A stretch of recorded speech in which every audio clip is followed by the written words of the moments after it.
Welcome back to the Just Because podcast, a podcast about all things life and cosplay. Yes, it's me, it's Jeremy again, I'm back. This time, we have got another special guest, believe it or not. That's right, they keep coming back at you. Thanks very much to everyone who has tuned in so far for all of our episodes. The feedback I've been getting has been really encouraging, which is great. So I have been reaching out to a bunch of cool people. They're all within my circle. And they're all wonderful people, so you're going to love what's coming up.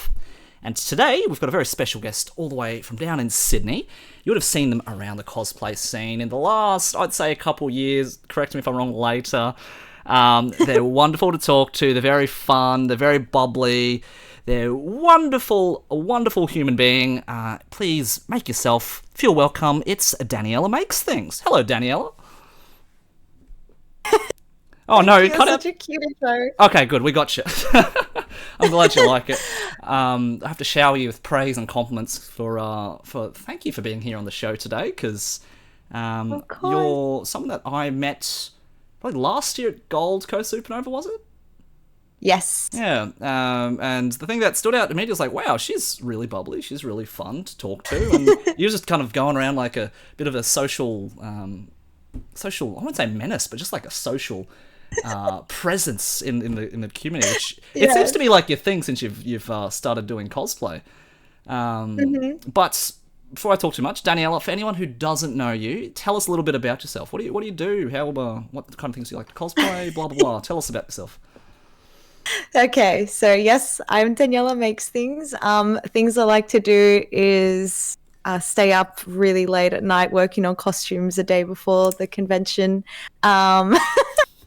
Helping other people who are also staying up late making costumes the day before the convention. I've started to do cosplay full-time now, so I've been working on tutorials and patterns. Yeah, and trying to think, is there anything else aside from, I just like helping people. I really like helping people. If anyone ever messages me about wigs or sewing or, you know, EVA foam armor, I'm always going to respond and get excited about helping. Even if I don't know, I'll send them to a cosplayer I do know, or I'll send them videos and tutorials and blah, blah, blah. But yeah, I have a lot of energy. Like Jeremy said, when you see me in the conventions, I feel like I overwhelm people because I'm like, hi, oh my God, you're so cool. People are like, whoa, that's a lot of energy. Hey, I think a lot of people have just been like, wow, I'm not used to this. I wasn't expecting this from a stranger, but what do I do with it? Yeah. And you're like, please be my friend. I think it's great. It's a great energy to have around people. It makes it very easy to talk to you, for one. Because you probably know what the vibes at a con is like. Oh, wow, that person looks really cool. Gosh, I wonder if I should go and talk to them. Oh, I wonder if they'll come and talk to me. And you're like, no, fuck it, I'll do it. Let's go. So it makes it really easy. It's really fun. So how long have you been doing cosplay for? What's kind of your I don't know, give us like a little bit of a brief timeline of your cosplay journey so far. Oh wow. Okay. So it all started with Adult Swim on TV when I was just a wee little child, like 11 years old, seeing Naruto on Cartoon Network, and I was like, wow, I really like this stuff. Okay, so that's when I first got into anime. It was like when I was in year 6, year 7. And as I got more into it, you know, you start looking up the characters, and then you see people dressed as the characters, and then you're like, oh my God, I can do that. I can become the character I love.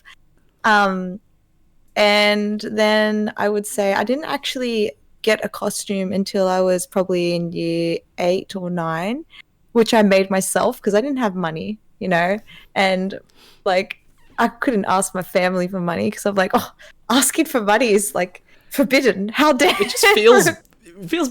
Do you come from a background where your parents are like, okay, we're not going to give you an allowance, but you know, we'll buy you things that you want if you're good? Is that the kind of thing? Okay, you're the same as me. Yeah, no allowance. It was just, if we can afford it and you're good, you get it. But I never asked for anything.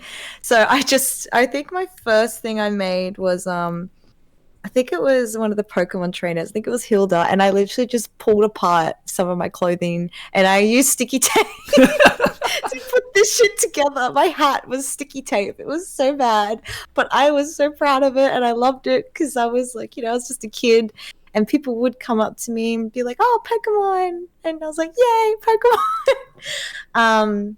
And a lot of it was closet cosplay. When I first started, I thought you had to have like the same colored eyes or hair as the character to cosplay them, I thought you were and I forbidden. thought you'd have, Can't do it. yeah, yeah, literally. So I what was like, happened? unless, Did you break that taboo? How did you feel? yeah, I did. So I started seeing other people cosplaying characters that didn't have the same hair color because I learned about wigs. And I was like, oh, you can wear a wig. Oh. You can change your hair and eyes.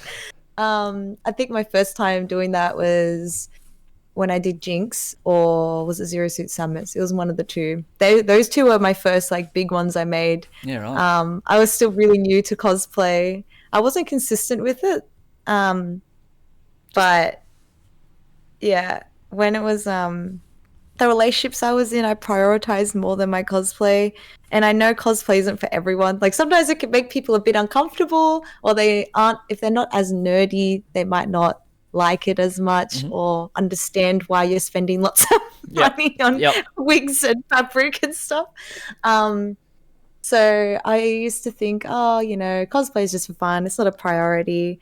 And I stopped going to cons for a while. I think it was probably around just before COVID and just a bit after COVID was when I stopped getting really into cosplay. It wasn't until last year when I met you, and I was like, let's get back into cosplay again. I did a closet cosplay for the Jujutsu Kaisen movie. And I met Cosmidora there. I don't know if you remember, if you've met Cosmidora, but you know, we met in the bathroom. This is our love story. We met in the bathroom at the event cinema, and she's like, I love your cosplay. You know, you're Nabara. Do you want to be friends? And I'm like, yes, I want to be friends. You're so cool. And then we just started talking a lot, and then we started talking about cosplays we want to do, and she invited me along to the Gold Coast, and I was like, oh yeah, this sounds like fun. I've never been, you know, to the Gold Coast for a convention, or Queensland in general for a convention. And that's where I realized, like, this is my place, these are my people. I had the freedom to just go and explore and talk to everyone and have fun, and I didn't have anyone holding me back, and I was like, oh, this is so refreshing. I met so many great people. It was so good. Oh my gosh. So, I could go into so much detail, but that's the basics of it. No, that's cool. Like that's what we're here for. We're here to learn your story. What made you you? So that was like the nice little timeline. I'm gonna like dig into it in bits and pieces. But you did mention now that you're kind of doing cosplay full time. Is that something that you feel like, by the sounds of it, it's not something that you thought you would be doing at this point in time? At least not a couple of years ago, at the very least, when you weren't really even cosplaying at all. But what's more recently made you decide, hey, that's kind of something I really want to do, and you're kind of pushing for it? What's kind of made you want to do that? Oh gosh, okay. So I was as most people struggle with finding what they want to do as their career in life, I went through so many different things I wanted to become. Like I remember in school I wanted to be an illustrator, and then I wanted to be an author, and then I wanted to be a teacher, and then I wanted to be a police officer. But it wasn't until later on that I realized that I really just wanted to help people. Because and I wanted to be creative. So I was like, oh, okay, what can I make and give people? So I was thinking of all these things I could make. I'm like, I could make costumes, or maybe I could make cute little dog costumes, or like little accessories. And then I was like, oh, but it's not really unique to me, I don't feel. So I figured what would be unique to me is, you know, helping people make their own costumes. I really wanted to target especially people who, because the type of people always tell me they could never make a costume, or you're so talented, I wish I could be that talented. Those are the people I want to help get into cosplay the most. Obviously I want to help everyone, but you know, I remember I had a friend, and I think she had one of those walkers. It's like to help with walking, and she wanted to turn it into Diva's mech. That's cute. And I was like, this is such a cool idea. Unfortunately, she ended up moving to Adelaide, so I couldn't make it for her, but I had brainstormed it all, and I was like, this would actually be a really good thing to teach people who have disabilities, that they can still do cosplay. You know, you can turn your equipment into cosplay. Even like a lot of cultural cosplay. I love a lot of the I don't know if you've seen all of the cosplayers. They have the headscarves and they turn them into the wigs. That's awesome. I've It's seen those really around. cool. That's really I cool. was like, that is so smart. And I just really want to like delve into that a bit more. So I have people of different cultures and backgrounds and everything on my videos and talk about how they do things and kind of bring that into what I want to make for other people. I'm trying to do more videos and tutorials on uncommon materials because not Okay. everyone can afford, EVA foam and contact cement and Yeah. everything. So I've been really delving into more like thrift shopping and using things that you wouldn't normally use in cosplay. I know pool noodles are used a lot, but we've been really recently working with pool noodles to make like some sort of fire effect and everything like that. So yeah, delving into different materials, more easily accessible materials, especially in Australia. Like it's so hard, I feel like in Australia, to just go to the shops and get everything you need. You have to get it all online. It gets a bit So like that sometimes if it's something really specific. yeah. So I think it's a good idea having, if Mm, you've got a certain way to build something, it's like, this is how you can build this particular thing using stuff that you can buy mm. from Woolies or from Bunnings Yeah, around the corner kind of thing. So yeah. I want to do challenges like that too. that sounds really Yeah. fun. So like With a your, you said Woolies costume would be funny. that's really a good idea actually, because you can. I reckon that's a really good challenge. Let's make It would stuff, be make a fun. costume just from stuff you find at Woolies. That's not a bad. That's a really Yeah, interesting idea. it'd be really funny.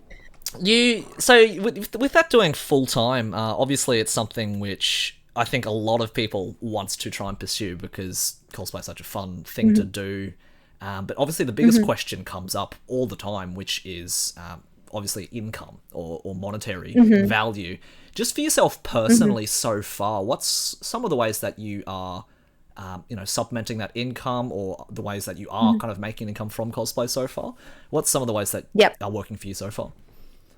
Yep. So when I first started, I was just on like Centrelink job seeker income because you can report your income as a business. So Mm-hmm. you can report that, you have a client that is interested in a commission or all sorts of things. Yeah. But I also have, I don't know if it's okay to mention it, but I also have OnlyFans. Yeah, yeah, no, that's cool. So I don't use that as like a full-time income. It's kind of just like if you're, you know, struggling a bit, you can just take the money out when you need it, and it helps a lot. But I recently got rid of JobSeeker to push myself harder at earning money because Yeah, it's yeah. like, okay, I don't have that security now. You have to be consistent with it and go full on in. But yeah, being on Centrelink definitely helps. There are other things you can do as well. Like I did a lot of it's a site called Mad Paws and you can do dog sitting, dog walking, or just pet sitting, or pet washing, and you don't need anything to join it. You just need to be police checked. You set your own prices and then Mm. people will message you and be like, "Hey, are you free this day to come over and take care of my pet for a few hours?" So that helped a lot with income as well. There's all different things. Some people do like Uber Eats, some people will do. There's that other thing. I think it's like, is it called Fiverr or something Fiverr, like yeah, that? I yeah. It's can't like a remember what it's freelance called. job site kind of thing. Yeah, Yeah, yeah. So there's all sorts of things. I did have a little casual job on the side for a while too. The key is definitely having a casual job though, yeah. because It when I gives. worked full time, oh, I just can't. You just don't have that flexibility or that freedom to kind of do Nah. what you want to do, want to try to do. Yeah, exactly. So there's a few different options. I was living with my parents for a while too, and I was lucky. I have parents who are very supportive of me. Mm. Like my mom and my dad, they're not together, but they're both very supportive of what I want to do. And business wise, they're like, you know what? Doesn't matter how long it takes you, just work hard at it. As long as you help around the house, Yeah. which I did do. Bought groceries whenever I could, cleaned up, etc. So it honestly will depend on everyone's situation. Like Mm. some people can't afford to move, they might not even have parents to move back in with. Yeah. Some people, you know, can't afford to go onto Centrelink because they already are renting and it costs a lot. Yeah. It is a big risk with any business, I find. Like there's always a lot of risk involved. You could lose everything you worked hard at. But as long as you don't give up, That's always my motto. I always know that there's going to be risks involved. I'm like, I know this could go really badly, but I'm not going to stop. I've told so many people, I'm like, I don't care if I'm like 80 and I'm still working at it. I'm going to keep trying. No, I'm glad you and I are on the same page with that, honestly. Because you've probably done the same thing. You've worked the full-time office job and you're like, I've got the money, but fuck, I've got no time to do anything else except do this job, do my chores, and, that's it. But at the end of the day, I think if you do want to, grow a business, you've got a dream you want to pursue, if it's a creative industry, and you need the time to, put yourself into it, whether that be, making business plans or, making the patterns or finding some other way to, grow that, whether it be online or physical storefronts, whatever it is that you might be saving up for. All those little kind of side hustles, I think they're the only one to kind of really supplement that. Yeah, definitely. It's fuel for the engine, I suppose, to build what you want to build. So, and for anyone listening in from overseas, if you don't know what Centrelink is, Australia has a decent social security network, thankfully. So if you are unemployed and you don't have work or you're looking for work, the government will pay you a little bit of money just so you can survive and pay rent and eat food, kind of thing. And obviously, it's not a great amount, so you can't really be extravagant with it. It's just enough to get by. I don't think we need to explain what OnlyFans is. Everyone does does something different there, and that's fine. But it's interesting because I read somewhere I think it was like a musician or was it a budding artist or something? They said, look, you've really got a few different avenues. You can do the full-time work, but you're not going to have the time to put into your passion.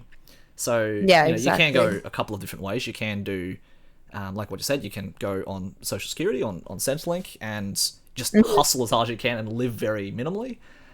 Or you can try and get a small part-time casual job and just use that, the flexibility around that to make it work.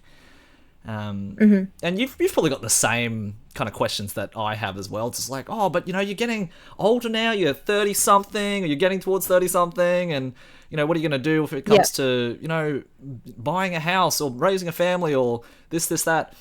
What's kind of your viewpoint? Like, I've got my own viewpoints on it, which is my ambitions and my passions is something I would rather grow old and die chasing than to say, fuck it, I'll just get a job and say I can't do it, because I'd rather live and try to die chasing the damn thing instead. But what's kind of your with those questions and stuff like that, what's your viewpoint, or what kind of thoughts run through your head when that happens? Oh gosh, I guess some people do ask those questions a lot to me too, especially with the OnlyFans stuff. They're like, well, you kind of have a time limit with all that, and it's like, well, yeah, but at the same time, like, yes, I do want the cute, happy family, like kids, and I want to get married and I want to grow old, but I also want to do it properly. Like, I need to fulfill my dreams and my goals first. I don't want to be one of those parents that blames their kids for not ever achieving their goals and then pressures their kids to achieve their goals. It's such a common trait.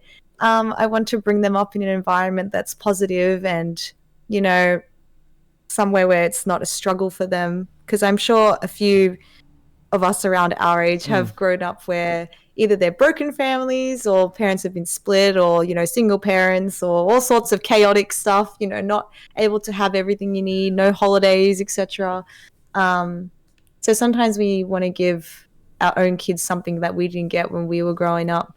But I'm the same though. I want to make sure I achieve my goals before anything else, and even if it means I have to put people aside who are going to deter me from it, then I will do it. Unfortunately, like, I used to read a lot of the business books and podcasts and stuff like that, and a lot of the time they would say, you got to surround yourself with people who are going to support you and bring you up. Absolutely. Even if your family are going to start doubting you and bringing you down, doesn't mean cut them completely out, but you need to keep that negative energy away from you, because it really does impact your thoughts and your efforts and everything like that. So it's very important to connect with like-minded people too, because you kind of feed off each other's energies. I feel like that's what school is basically about. You went to school and you would study what most people would Yep. because everyone else is studying, Yep. you know, because if you don't, you feel guilty. Like, Yep. so you have your cosplay friends and they're all crafting, but you're not. You're going to be like, oh, I'm being lazy, you know? So it's good to keep people who are interested in the same things to, you know, motivate you, keep you, you know, active and going. And almost, it's good to have almost like a little rival as well, I guess. You know, a little friendly rivalry with your friends sometimes. Like, oh, how much have you completed today? Nothing. Do you have some cosplay rivalries burning at the moment, do you? No, not yet, actually. I should. You're like, though. someone be my Push rival, me more. please. Yeah, literally, someone needs to put pressure on me now.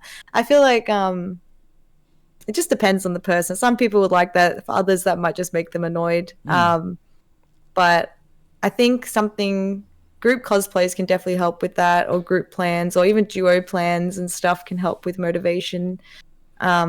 Kind of went a bit off topic, but I was going to say motivation is obviously a big struggle with making your costumes and getting into any sort of business as well. And you'll go in a loop, you know, be like, oh, I really want to do this today, but I don't feel like it, but I should do it. And you're like, I'll do it later. And then you don't do it. And you're like, oh, I feel guilty because I didn't do it. And then you just keep doing it over and over again. I mean, it's so hard to break that loop sometimes. I think there's one thing I did learn as well is, you know, if it's something that you are going to want to do and you're enjoying the pursuit of it, I think that in itself is already on the right path. Because you know, you are living your life doing something that you enjoy doing. And, you know, I think for a lot of us, it's, you know, I need to get to some certain benchmark and it's like, okay, then I can say I've made it. Or then I can say, yeah, I'm going to be happy at that point in time. So, you know, I think for some people it's like, oh, for social media, for example, they're like, yeah, I need to get like that 10,000 followers. Or I need to get like that, I don't know, 100,000 followers, whatever it is.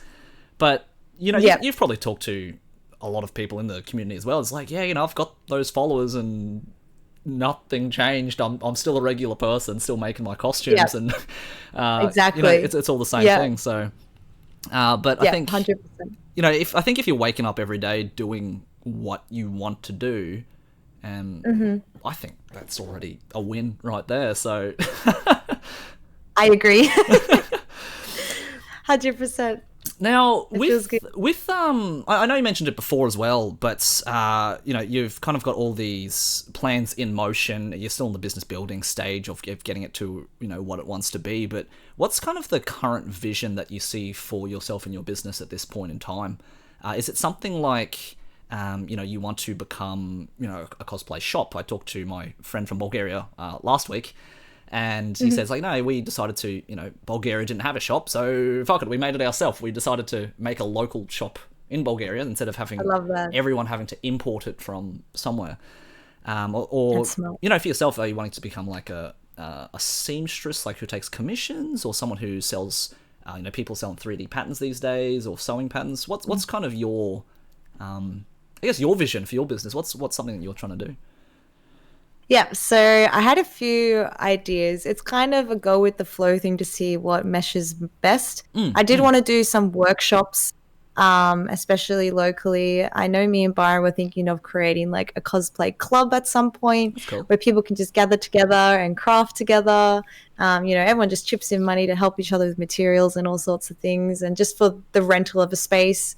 But it's going to start off on YouTube, like just making YouTube tutorials and videos and having patterns to sell. Some I want to make for free. It's going to depend on the effort I put into the pattern, because I really want to make cosplay like available for everyone.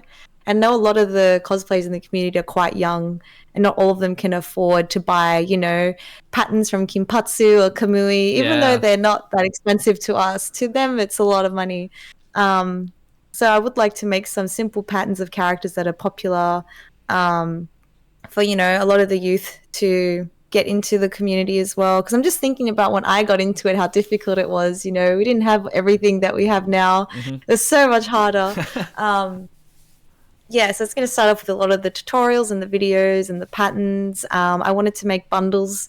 So you'd get like the pattern and a few of the materials that you needed to make it. So let's just say you needed 1 meter of 5mm foam. I wanted to have that with the pattern, like a little bundle thing to make it easy. And I wanted to use those bundles as part of like classes. So, you all get a bundle and then I do like a class and you all get to follow along to the class That's and we all cute. just make something together. Yeah, yeah. Just cute little things like that I had in mind. I remember such a long time ago now. I really wanted cosplay to be a bit easier to get into in Sydney. Like Sydney's very big in cosplay, but you don't see really workshops randomly or any like there wasn't many like group meetups to work on costumes. Yeah, It would yeah. mainly be with unis, I find. Hmm. Like the uni would specifically have it. So I'm like, oh, it'd be cool to hire out a space at an art gallery or something. Yeah. Our local art gallery, you can do that and have your own workshops. Um, yeah, I had so many different ideas that I wanted to delve into. And it would be cool to have another supply store locally here in Sydney because I know there's, Lumen's Workshop in Melbourne, which is amazing. But I would really like to do one in Sydney as well at some point. Maybe not the exact same as what they're doing, but yeah, similar. The main goal is always to just help people though, and just to have classes and patterns available.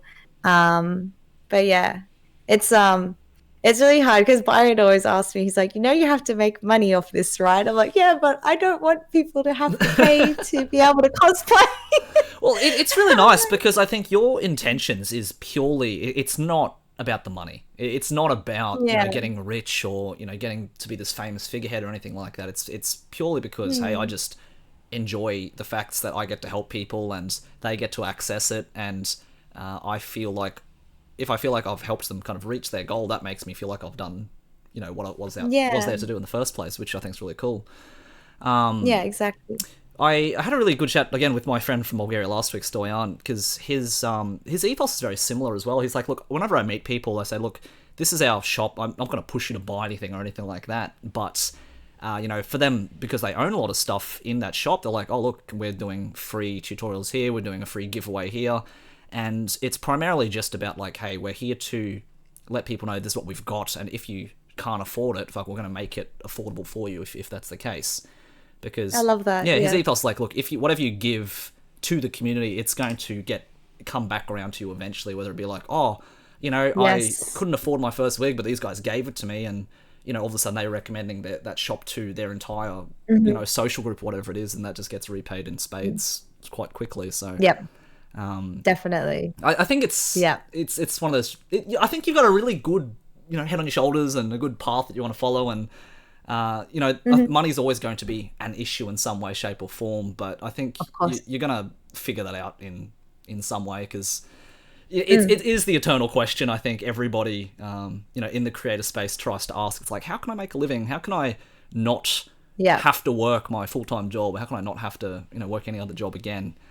But like I said, I think I'm on the same page as you, where it's like, look, if you are currently pursuing getting to that stage, I think you're already winning. You're already doing the thing that you want to do. So it's just really nice. It's great. It is. Yeah, I love it too. And the good thing is, at least YouTube eventually can pay you as well if you do YouTube, tutorials. How do you feel about kind of going to conventions and stuff these days? Do you see it as just like, hey, this is just a cool time to hang out and meet people and catch up with everybody, or are you starting to delve into doing panels or doing workshops yourself and stuff like that? What's your go with those at the moment? Actually, yeah, it's funny you said that because literally yesterday I was looking into all that stuff. Yeah. I noticed the cosplay spotlight thing. And I was like, oh, I didn't even know about this. How did I not know about cosplay spotlight? Because I saw other cosplayers have been applying for it, and I'm like, what is this? So I looked into it. I was like, oh, that's actually really cool. I could, this would be a good time to give out some patterns and talk about what I want to do and provide to the community. I have thought about it as well. I've thought about reaching out to that Colin magazine, I think they're called. Yeah. I don't know if you've heard of them. Yeah. I've thought about reaching out to them. I do want to do panels eventually, and I'd love to do a workshop at a convention. It's just a matter of fleshing it all out and making sure that it's not going to be a disaster. I don't want to get there and be like, all right, guys, do your thing. Don't tell them anything. Like, I'm going to make sure it's proper. I've never done that sort of thing before either. I've helped friends with their stores, but I've never actually like had my own store, but I'm really excited about it. I'm like, oh, it'd be cool to, you know, to do that. So I think it's Oz Comic Con. I'm gonna apply for the cosplay spotlight. I don't know if I'm gonna do Sydney or Brisbane yet, or both, but I'm gonna apply regardless. Yeah, that's cool. But I have definitely thought about it. I'd love to do panels with other cosplayers. I think that'd be a lot of fun, and just all just talk and have fun, and you know, joke around and do silly things with each other. And yeah, I reckon that'd be a lot of fun. I'd like to get that together at some point. That's It'd be really cool. good. You mentioned earlier before too that because by the sounds of it, you're still super into cosplay. You're going hard down that path.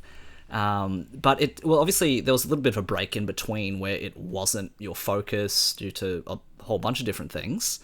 But what do you think kind of led you to where you are now that said, yeah, no, cosplay, this one? And, what made you get back into it? Because, you've done a whole bunch of other things that you thought you wanted to do, writers, illustrating, teaching, police officer. But, you would have had to try those things in some capacity, but what's kind of, at this point in time, landed you on, no, cosplay, that's the focus I want to go down? What kind of... Was there like a light bulb moment that was like, no, that's what I want to try and do? Like, was there a moment like that for you? There definitely was. So I've always been very creative since I was a kid, and my family's very creative too. Like my mom, my dad, my grandfather, they all paint and make things. And I have like people who, my auntie, she also did sewing, but I self-taught myself with sewing and all that. Yeah, so I've always had this creative streak in me and always wanted to be creative. I did a diploma in art at some point as well because I'm like, oh, at least I know I like art. I may as well do that when I didn't know what to do. But I think it always goes back to the media that I consume. Like, I'll play a game or I'll watch an anime, excuse me, and there's always going to be a time when I'm like, oh, I love that character so much. I want to be that character. I want to cosplay them.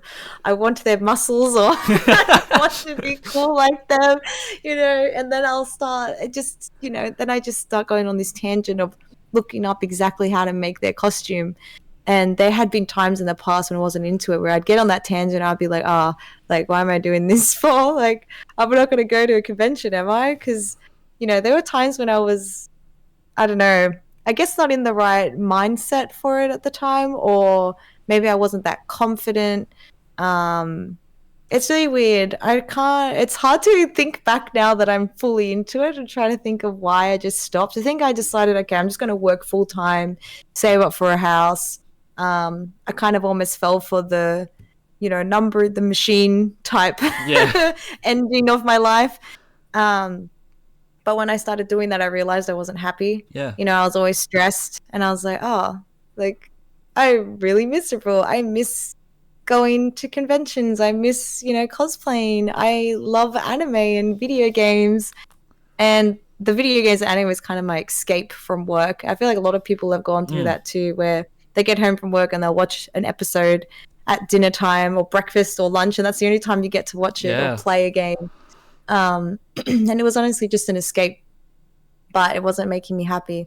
So that was when I started streaming, I think, as well, because I was like, oh, I've always wanted to stream. I used to play video games and my sister would always watch, and it would be a thing we'd always do, and then we continue and finish games together. She'd just watch me play. I'd always wanted to stream, so I tried that and I loved it a lot. I really enjoyed streaming. It was so fun talking with the chat and everything. But I still missed cosplay. I got into TikTok at that time too, and I was seeing everyone else cosplaying on my feed. So that was like, oh, everything was just like really encouraging me to cosplay. And then you see friends that used to cosplay with still cosplaying, and you're like, I want to do that again.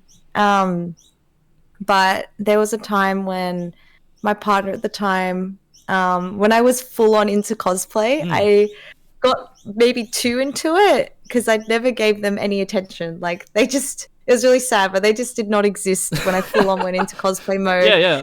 And I would always offer them to come with me to cons, but they didn't want to go to conventions, which is fine. But then it was like my whole life was cosplay. Like, just make costumes. It was when I was making set, to be specific, the set I cosplay from remember League of set. Legends. And it turned out Yeah. fantastic. You look great. It was worth it. Thank you. Thank you so much. Yeah, it was really good. I know he came with me to that con, the first con I wore it at, but he was kind of miserable the whole time, and understandably so. If it's not your thing and you're just coming for me, like, you know, it's sweet enough that he came for me, but at the same time, he kind of was like making me feel bad without realizing I get you. Because he'd get there and he'd be like, all right, I'm tired. Call me when you need to go. I was like, oh, okay. Okay, sorry, mate. Yeah, and I realized that I was just having a lot more fun in the community than I was with my partner at the time, which is so sad to admit. But it was a big sign that we weren't meant to be. That ended mutually, by the way. But once that ended, I was able to go full ball into cosplay without feeling like I was guilty or without, you know, worrying about someone else, it sounds bad, but I finally had the chance to focus on myself because I'd been in a long relationships leading up to cosplay. My first relationship was 10 years and then my second one was 4 years. Yeah, wow. So I never really had a chance to work on myself or focus on myself. So when that ended, I was like, whoa, this feels weird. Like, I could do whatever I want to do now. I can, you know, and it's not that I didn't want someone in my life. It was more, I needed to figure out what I wanted in my own life, like for myself, before I could get into a relationship. And a lot of my friends said it too. They're like, you seem so much happier. Like, you're finally doing what you've always said you wanted to do. I saw a friend a few days ago as well, and she was like, you're beaming, because I hadn't seen her in so long. And she's like, you're so happy. Like, it's crazy how happy you are now. I'm like, really? Am I? That's good. I didn't notice, you know? So, yeah, it's like, I feel like it just, the encouragement of other people around me helped me realize what I wanted to do, you know? Them always telling me, you're so talented and you should do it and get into it. And even family, they'd be like, do you sell any of your, like, do you make clothes for people and do you sell it? Because, you know, they don't really understand cosplay. You know, you'd have your old aunties and stuff being like, you should make dresses and sell them. And because everyone could see my talent but myself, I guess. Yeah. Which sounds really funny because it's like, how do you not notice your own talent? But I guess it's easier to lift others up and not yourself, I feel, especially if you're humble, I guess. It sounds ironic to call yourself humble. I think it's a funny thing to think of because, you know, it's one of those things where it's difficult to be humble when you want to be uplifting to other people because you think, oh, if I say I'm confident or I'm good at, I feel good at what I do, it's like, oh, that means I'm not humble. That means I'm just bragging about myself. So it's like, oh, maybe I need to settle myself down a little bit. But, you know, I think the moment that, you know, you surround yourself with good people and everyone around you is saying, no, you're great, you're doing good, you can do it. I think it's a real telltale sign. It's like, man, yeah, I can do it. You know what? I can. And there's nothing wrong with saying that I can do it. So, yeah, exactly. 100%. So I think it's really nice because, you know, you spend every second of every day with yourself and, you know, it's hard to say, oh, am I making progress? Am I happier?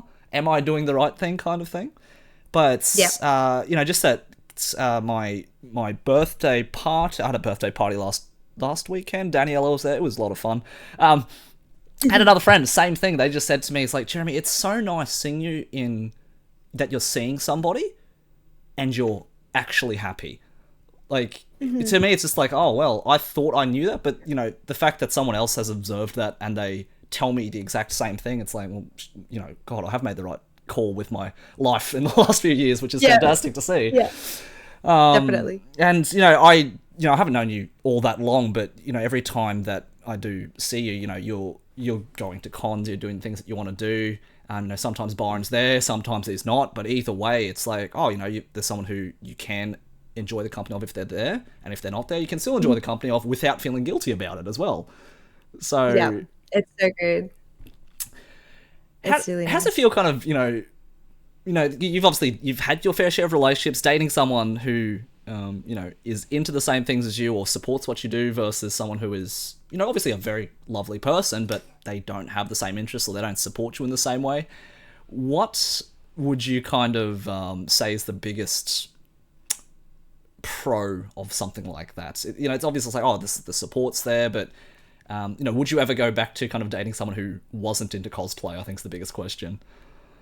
Oh yeah, that's definitely a big question. I'm trying to think now. Like, I feel like I would, because it's not necessarily whether they cosplay or not that makes me interested in them. It's more if they support me, if we support each other, if we get along, have to have a sense of humor. Those are really important to me. Like, and a sense of adventure as well. Like, wanting to try new things is very fun. So I wouldn't avoid someone just because they don't like cosplay, but I would hope that they would like to see what my world is like, like delve into my world and see why I'm so passionate about it and why I love it. And if they don't like it, that's fine. But that's something that I would find most important. I think it's really important to, explore your partner's interests, even if they're not originally your interests, because then you can really appreciate why they love that interest so much. Yeah. And I feel like it's easier to understand them too, and understand why they're passionate about it, or why they love it, or what makes them excited and happy. Like, those things are really special to me. So yeah, that's the main. Yeah, that's probably my main take on that. But it does help so much when you both cosplay.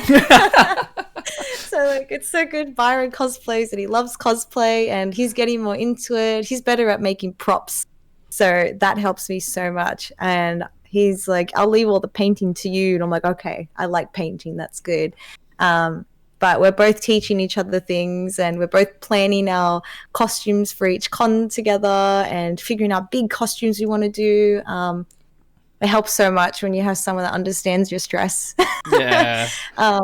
Some people might not understand. They were like in the past, they'd be like, oh, just wear it to the next con. Like, it's fine. It's like, no, it has to be this You con. don't understand. I made plans. It has to be now. I don't want to reuse a costume. What are you talking about?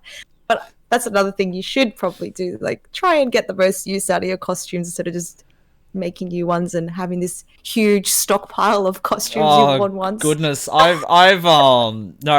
at the end of last year, I had like a big mental cleanse of just, okay, what do I actually want to keep in my life? It's not minimalist. Like, look at this room. This does not scream minimalistic, but there's a whole bunch of crap on the floor behind me, which is just stuff I'm getting rid of. I need to list it on Facebook Marketplace or eBay or something to sell it, or just give it away. Me too. But I did that with my costumes because I've been cosplaying for a god long time, and I've kept some stuff quite literally since my very first costume, just sitting at my parents' place. I'm like, okay, I need to do something about this because it's just this hoard I haven't touched in years and years. So, it's this big sentimental, it's like, but this is my first one, or that was the first one I did this. But, realistically, how much am I going to wear it again?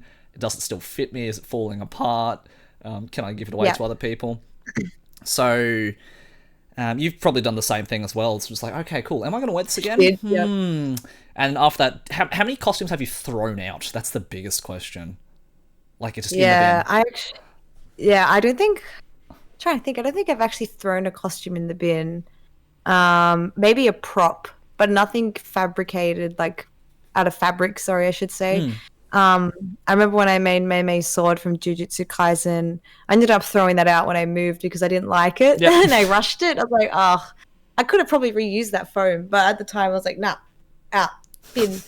But I have sold a few costumes. I actually sold the first costume I made, the Zero Suit Samus one. Wow, that's cool. To who was it that I sold it to again? I think it was Teddy. Yeah, I'm trying to remember their username. Grizzly Ghoul. Oh, Teddy from Melbourne. Yeah, cool. Yeah, I'm pretty sure I sold it to them. I'm pretty sure anyway. Yeah. So, and it felt good seeing it go to a new home, and especially because it was my first one, I wasn't very impressed with it, now at my current level. But when I first started, I was like, oh, this is so cool. But the fact that someone thought it was good enough to buy, I was like, oh, I guess it's not that bad, know. And I sold it for fairly cheap as well. I think it was like $20 or something. But yeah, it's more, I put the price tag on it to make sure that it's going to go to a good home. You know what I mean? Someone's going to value it and appreciate it. So if I don't make my money back on how much I spent on it, it's fine. It's more Yeah. just make sure it goes to a good home. But yeah, oh my gosh, I have so many to sell. So many costumes to sell. But I've started lending them to other cosplayers instead now. So That's cool. there's a few people, I have a few cosplay friends, and whenever they are like, "Oh, I need to get a wig for a character," I'll be like, "Well, I have this wig that could probably suit it. Do you want to borrow it?" And they're like, "Oh, yes, thank you. You're saving me money." I'm like, "No worries."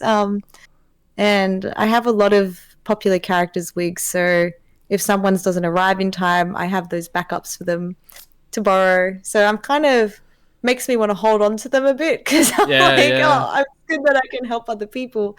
I was also thinking at some point of renting costumes out to cosplayers at some point. Yeah. Can be a good idea. But yeah, I know the pain of having lots of costumes. Oh, you just have Good this lord. giant room full of stuff, and you're like, oh god, do I have everything? I don't know. Where do I put it? Mm-hmm. Yeah. And materials. Do So you have a many. nice big stash somewhere in the back of your house somewhere as well, do you? Oh man, yes. So thankfully upstairs we have a spare room and that has everything craft related in it. Um, EVA foam I find is the hardest to store because it's so big and there's only so many plastic tubs I can fit in a room with EVA foam. And I want to organize it by millimeter as well. Like these are all my 5 millimeter EVA foam, and these are all the dowels, and these are all the thick ones and Well, offcuts and I think it's one of those things where we just want to like, this might be useful at some stage, possibly, and we keep it for I don't know, 10 years, and you're like, wow, I so finally used it. But man, I can't believe how much stuff just ends up, I don't know, just getting old and unusable after a while. Did yeah. you ever use a material called Warbler at any stage? Oh my god, yes. So Yeah, I did. I've got this big roll. No, I didn't bring with me. So, okay, so back in 2015, maybe 2014, I bought like two massive rolls. So these would have been like $80 Oh, rolls of I don't know yes. 150 centimeters by 120 centimeters. They're massive. I used up one of them mostly, and now I've got this one roll just kind of sitting there, partially used, and it's just starting to crack by itself.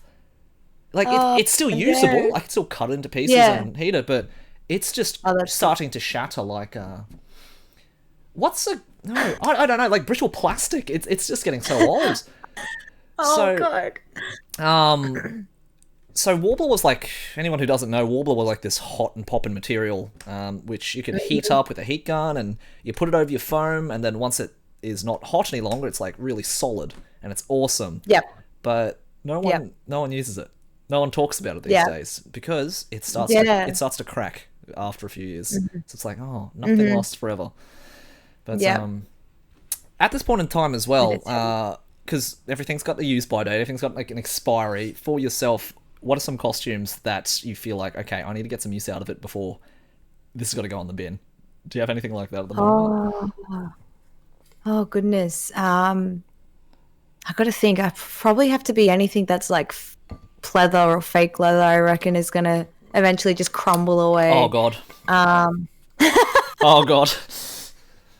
I just remembered your story. Actually, like I Oh have my all this god. lovely fake leather, and it's This pleather, it's like gone.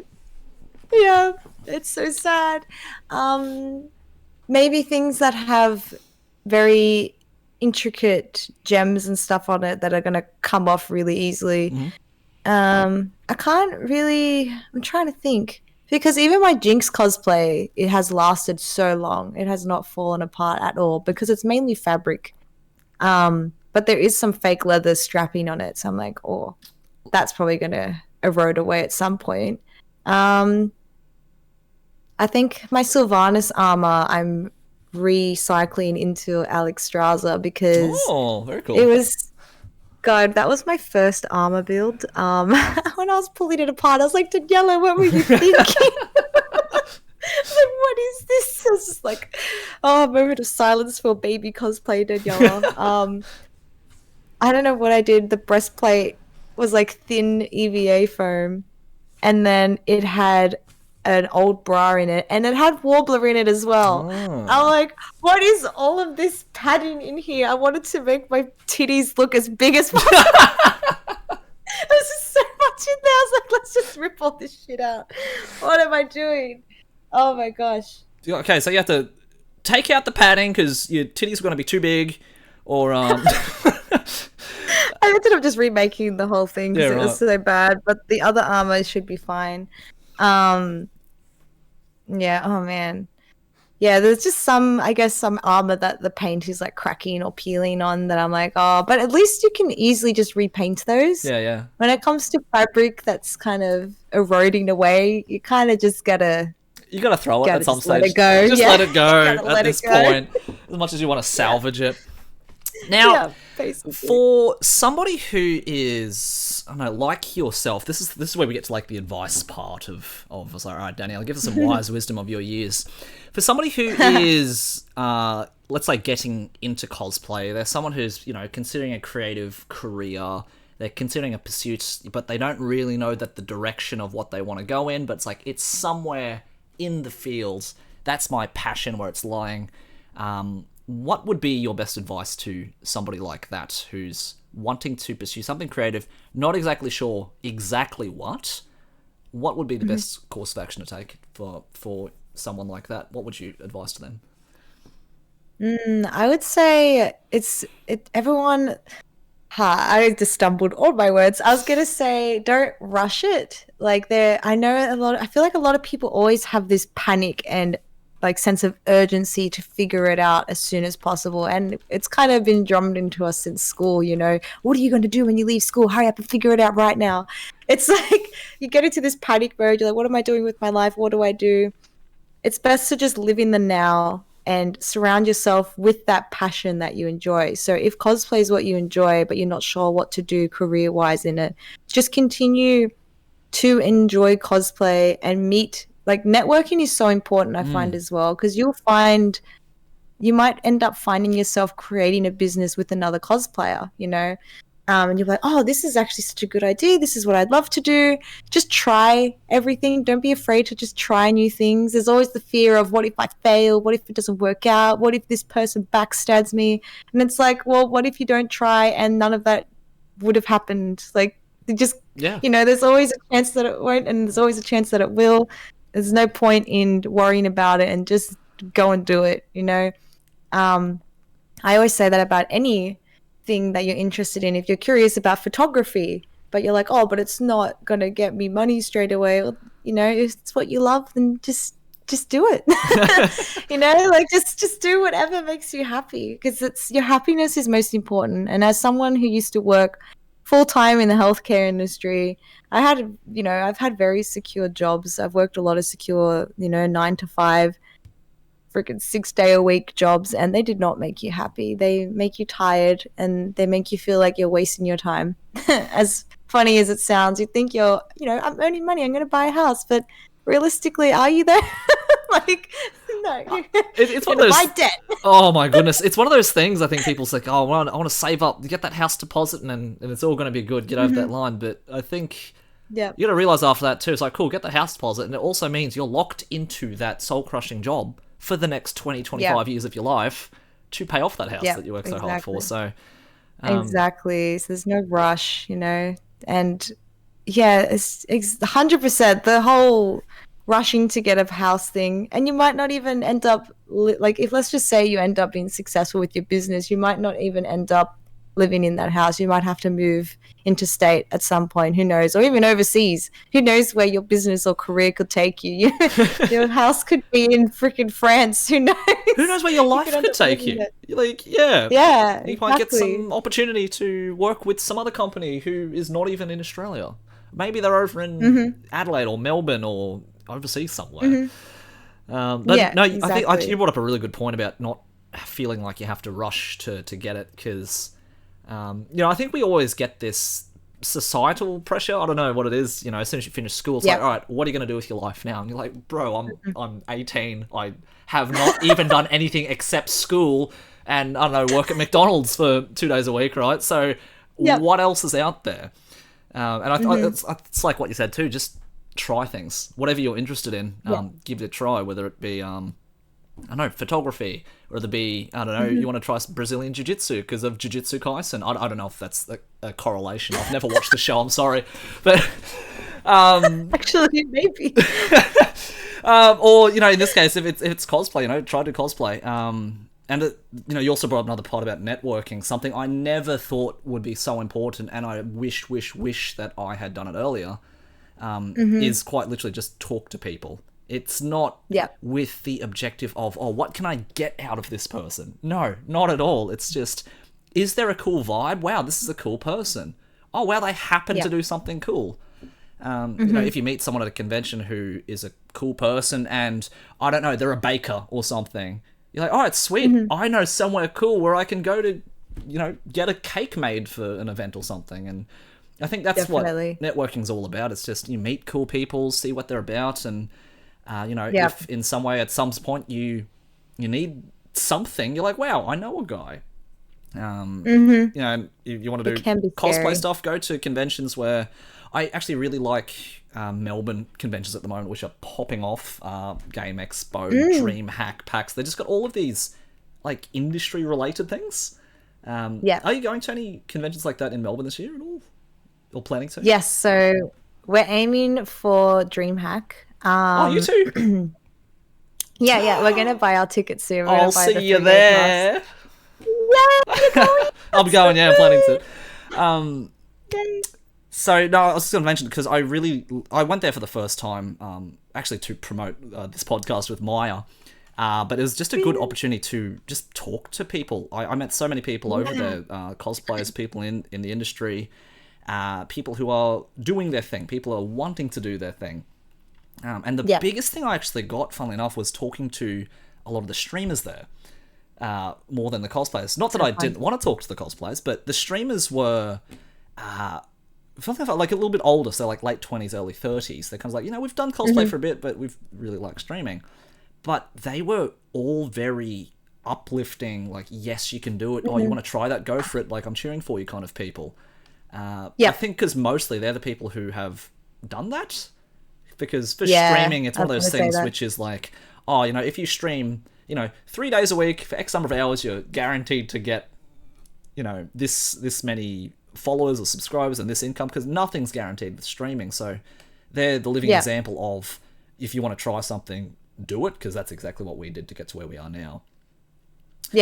But no, going to conventions, networking is not just with the people, you know, at the cons walking around, but also people working the booths. You know, what are they selling? What are they advertising? What company do they work for? And it's not, oh, can I get a job to work with your company, please? It's nothing like that. It's just, wow, you've got a really cool gig today. You seem like a cool person.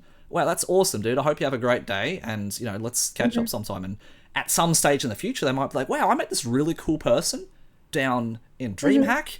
We exchanged details, and you know what? If we need a cosplayer, they're the person I want to contact because they were so cool. That's 100%. That's what networking important. Is. It's not, what can I get from people? It's just like, let's meet people, create some vibes, and at some stage in the future, let's catch up, and maybe something can happen. But it's more uplifting. Have you met anyone yet who's like, oh my god, Danielle, I really wanted to meet you because, like, you're a really cool person, and I feel like if I'm around you, like, maybe I can be as cool and as happy as you?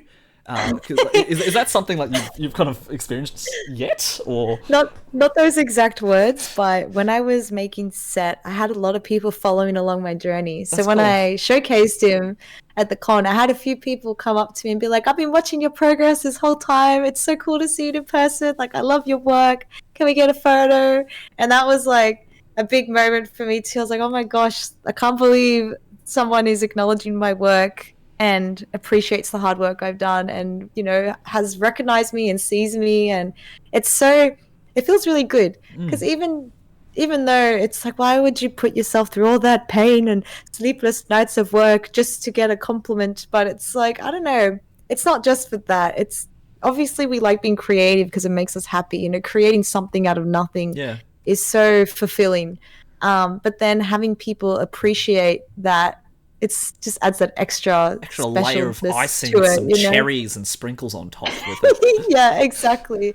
And I always try to make myself approachable because I know not everyone is. And I know there is some like elitists in the community. I've had some people message me, be like, "Oh, is it safe to get into cosplay? I've heard a lot of bad things," Yeah, or wow. "I've heard that there's some toxic people, or there's some drama. How do I avoid the drama? How do I avoid the toxicity?" And I'm like, "Oh man, I can understand how that's scary. And if it does happen to you, you kind of just got to take it with a grain of salt and accept that the people that know you and care about you will be your friend and will support you, and the people who will believe rumors or put you down with the people spreading the rumors, they're not worthy of your time or your life. You just gotta accept it and move on, you know? Yeah. And not everyone's gonna like you either. You just gotta, unfortunately, we have to accept not everyone's gonna like us and not everyone wants to be our friend. And that's So, just how it is. I think trying to get everyone to mhm, like us is a waste of time, unfortunately, because it's yep, not really possible. It's a really cool. What yep, is it? It's what Tom Holland video I saw the other day. It's something yep. like what was the saying? If you have a problem with me, message me. If you don't have my number, you don't know me well enough to have a problem with me. Yes, that is so So I'm good. like, Very, yeah, I wow. love that. So That is so good. yeah, so I thought it's like, oh well, that's really nice to know because if they don't have your details, like, well, their opinion of me doesn't really matter because they don't know me well enough to have a problem. So 100%. I'm always encouraging of people to tell me if I've done something wrong because we're not perfect. And sometimes we get caught up in our own, you know, world, our own work. And sorry, oh, this is my dog. I heard a noise. I was like, what's that sound? Um, yeah, sometimes we get caught up in ourselves and we kind of, you know, lack in other areas, especially with friends or family. So I'm always encouraging, like, you know, if I'm doing something wrong, tell me, let's talk about it. I'm not going to bite your head off. I know some people's instinct is to be defensive straight away and sugarcoat it and make sure they don't look bad because they feel bad. yeah, But it's like, I just accept it and be like, you know what? I'm sorry. Yeah, I'll do better. I'm glad you, like, I appreciate you talking to me. That's scary. I'm really proud of you for approaching me. Yeah, I'll do better. Let's move on. That's it. by the way, It's to anyone simple. listening, this is a big green flag in people. If they say, oh, please tell me, and they say, oh shit, you point that out, I apologize. Someone who's willing to admit that they're wrong, Danielle, you're a big green flag. It's just walking green flag. So it's fantastic. Thank you. Thank you so much. No, because it just, you learn, I guess, you know, because I didn't always start off like that, especially in high school, you know, you always want to be defensive and, you know, as you just learn throughout, you know, throughout your life. Because when you kind of just put yourself in their shoes and you think, oh, if I approach them with something I'm unhappy about, I would like it if they didn't attack me for it. Yeah. So that's why I don't attack, like, I have no reason to attack people for something they're unhappy about, you know?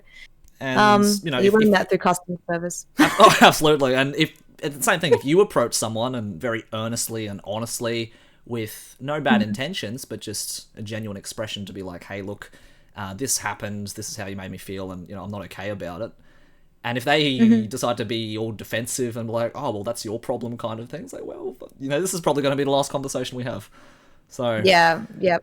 I hate the lying as well. oh my Like, goodness. I'd rather, even if it hurts, just tell it as it is. You know, I can tell when people lie to.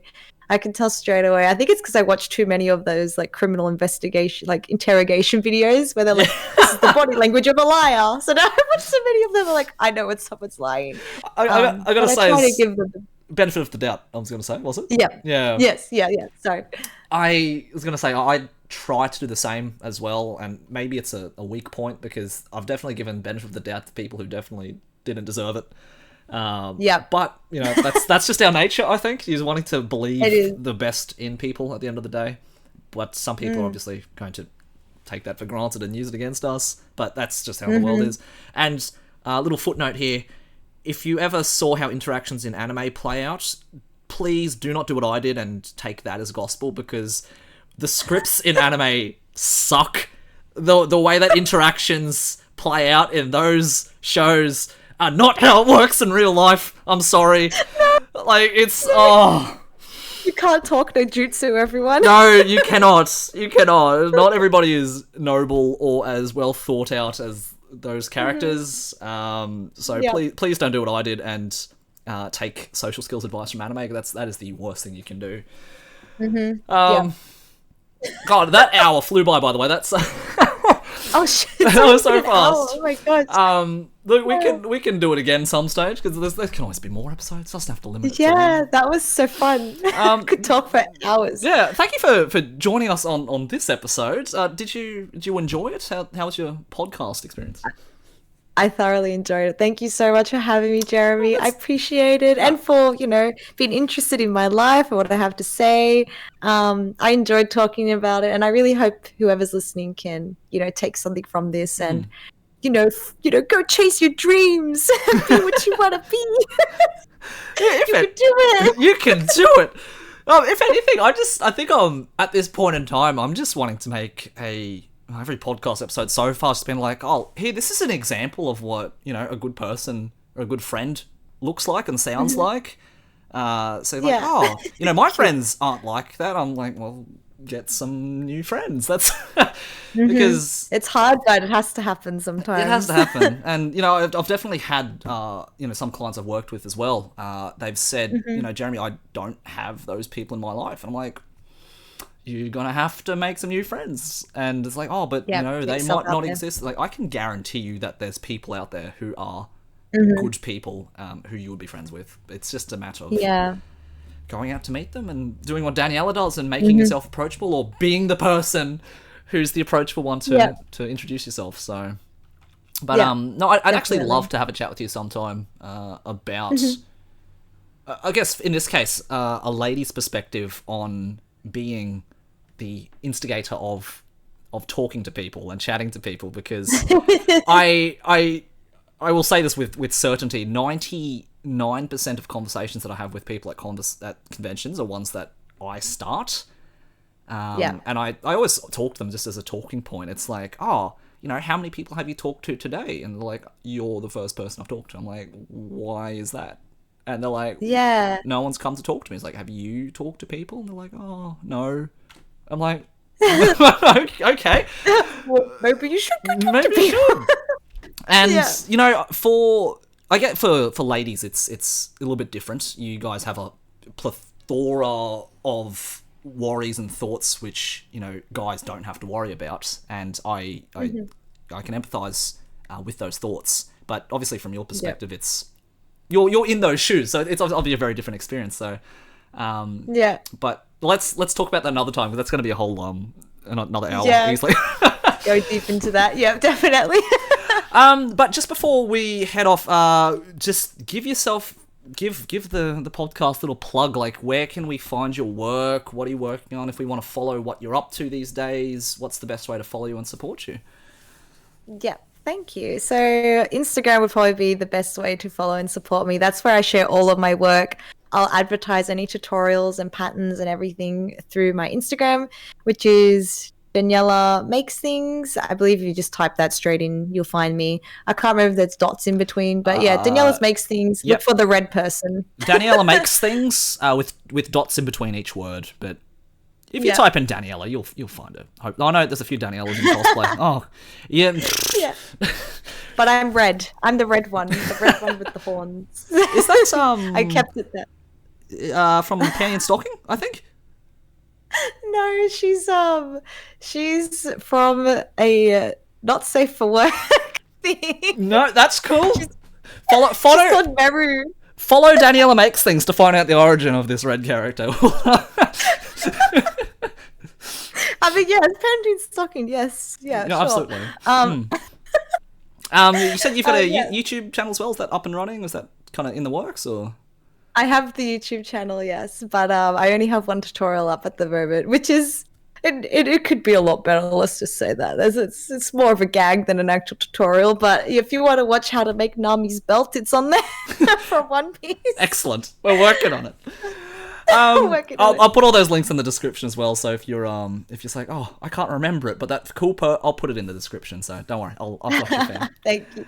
Thanks. But apart from that, thanks again very much for having a chat with me. It was a lot of fun. Let's do it again sometime. And to everyone who has listened in today, thanks very much for listening. If you've made it this far, We'll be back again with more cool interviews. What's your favourite thing that you've learnt from today's chat with Daniella? Let me know in the comments. Otherwise, again, thanks very much for tuning in. We'll catch you guys next time. Yay! Yay! All right, bye. Bye.